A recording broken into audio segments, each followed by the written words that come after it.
kind of nice because you can kind of see where I'm driving through. It's so beautiful here. So beautiful here. Still kind of recovering from being sick. Had the flu. Didn't have the COVID. I was reminded this morning of a video I made a long time ago about like courage, about like about having confidence.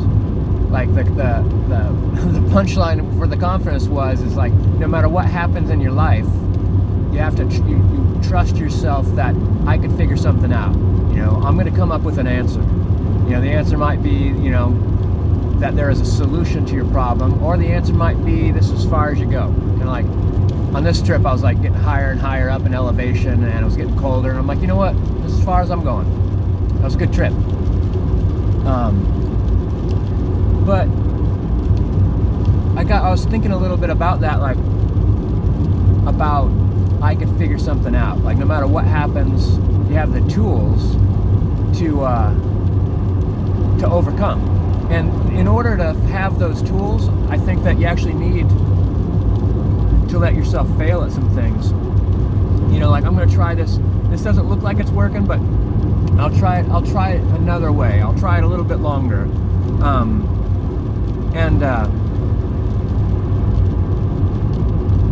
I think that you then learn how to recover. Just like that after I knew that after I started feeling better after the flu, I knew that feeling better doesn't mean go for a jog. Not that I would jog. The experience is that you have to rest longer after you start feeling better, and ease back into things. And the experience has taught me, like this year has been one of the most difficult years I've ever had emotionally. I've had problems with depression before in my life, and with anxiety. I mean, I've had problems in my life, and when you experience those problems, you're like, what am I going to do? And my answer has always been some form of exercise or some form of stimulation that gets me out of my own head. And that might be reading, or at one point in time I watched pretty much everything Netflix had. I movie binged, which the Dalai Lama considers an excellent form of meditation, I'll have you know. God, it's so beautiful here, and everyone's going like 1,000,000 miles an hour. Oh my God. Let's see. So this year, where I feel like I've been challenged to a greater degree than I've ever been challenged before, kind of what held me together was the knowledge, like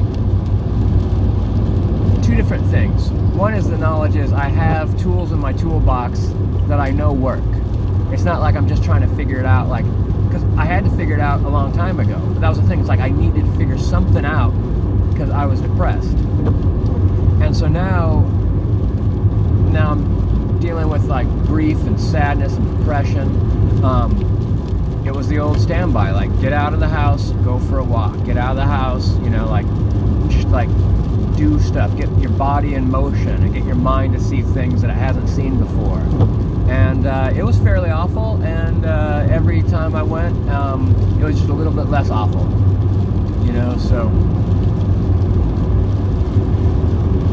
I think that helped a lot. It helped a lot knowing that I'd already kind of mapped out those things. But the other thing too is also I wrote down a list of different things I've done in my life that were beneficial or that I had enjoyed, like knitting, for instance. Like the idea is that I was thinking, like, I also need to be open to trying something I haven't tried before that's similar, like something that for my mind to do, something for my body to do. Like I looked up taking sailing classes, and I bought a sailing simulator for my computer so I could learn the basics of the lines and the wind and tacking and mooring and all that kind of fun stuff. So I was willing to maybe some classes would work. Here's the other thing too, though. You have to solutions to heal. Like when you can't make the problem go away, and that's what I was doing a little bit with food and drink. I was eating way too much. I was drinking way too much, and that was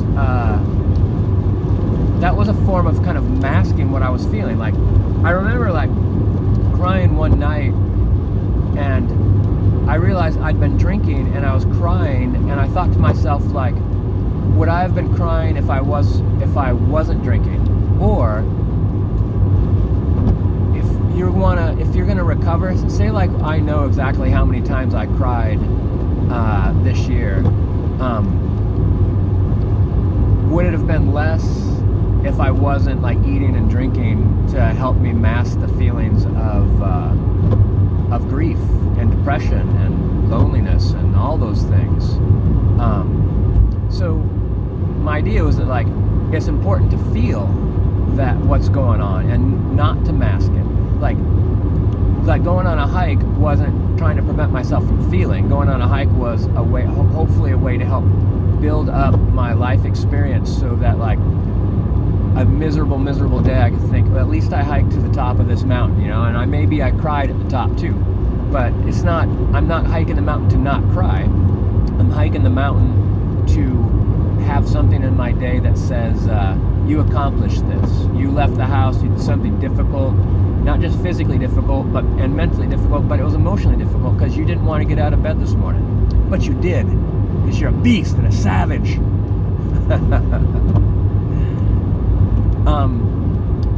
And I don't think a lot of people understood too when they were like, get another dog, and that's a great idea. But and some people thought that it was loyalty to Aquila, to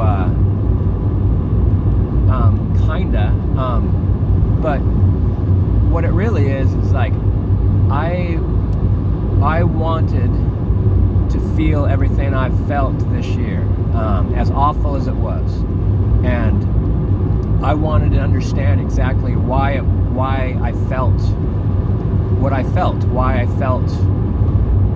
Because it's not just about losing my best friend, you know. It's there was a lot going on that made Aquila so important to me, and it wasn't all about my relationship with Aquila. There was a lot of factors going on, and I wouldn't have detected that, and I wouldn't have explored those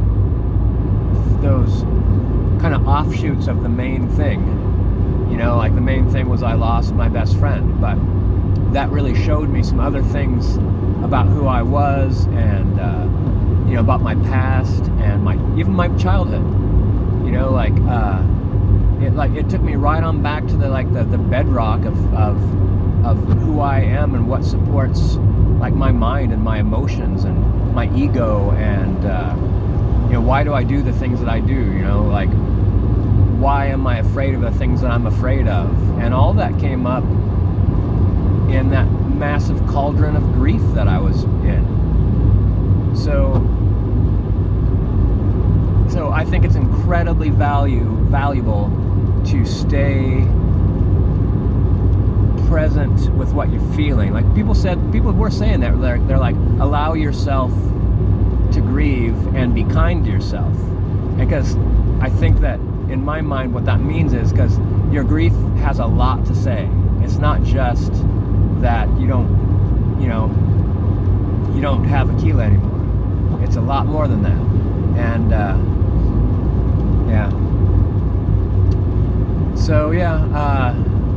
I wake up, I have problems, and I think, well, what solutions? Not only like, what have I tried in the past? What haven't I tried? What have I thought of and haven't tried yet? This road trip thing, for me, is completely new. I've gone on road trips to go places. I've never gone on a road trip with no destination and no sense of like, I'll be back by this time, or I'd like to be there by this time. Like, never done it. Never just hopped in the car and headed a direction, and I'm like, I'm gonna take a right here, and I'm gonna drive for an hour, and then I didn't know I was gonna turn around and come back. I'm like, this seems like good enough. Yeah, that made me cry a little bit. I'm glad that you can see a little bit about where I'm at. It's beautiful, even if it is kind of gloomy.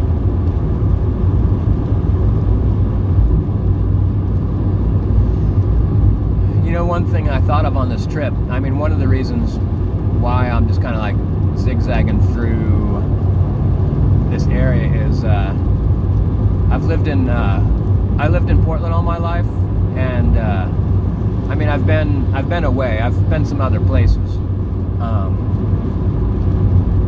but driving out through the countryside and seeing what it's like, it's so beautiful out there, so beautiful. And these people with these houses in the middle of nowhere, like, you know, like they've got like their their fenced-in yards. They have like a little driveway that leads to the highway, and there's like one of those metal gates that swing open. You know, like, I love that sense of privacy and isolation. Like my neighbor's house that burned down, kitty corner over my backyard. Like, so it's the house connected to my property in a way, but at the corner. They rebuilt their house, and it's a 2-story, which I believe was in the city charter about you can't build a 2-story, but they did. And their window looks into my windows and into my yard. It looks down onto my backyard, which is always, my backyard's always felt like mostly private, not very private, but now it doesn't. Now there's windows directly over my yard. You know what I thought would be so nice is one of the places I would like to eventually go see was a place that had some mobile homes for sale, some trailer homes. And I thought, like, if I could buy one of those outright and pay off my house, pay off my house, then however I work it out, but then move out to a more isolated part of Oregon, and maybe be a landlord. You know, like maybe rent out my house to a family and live off that as my income. Who knows?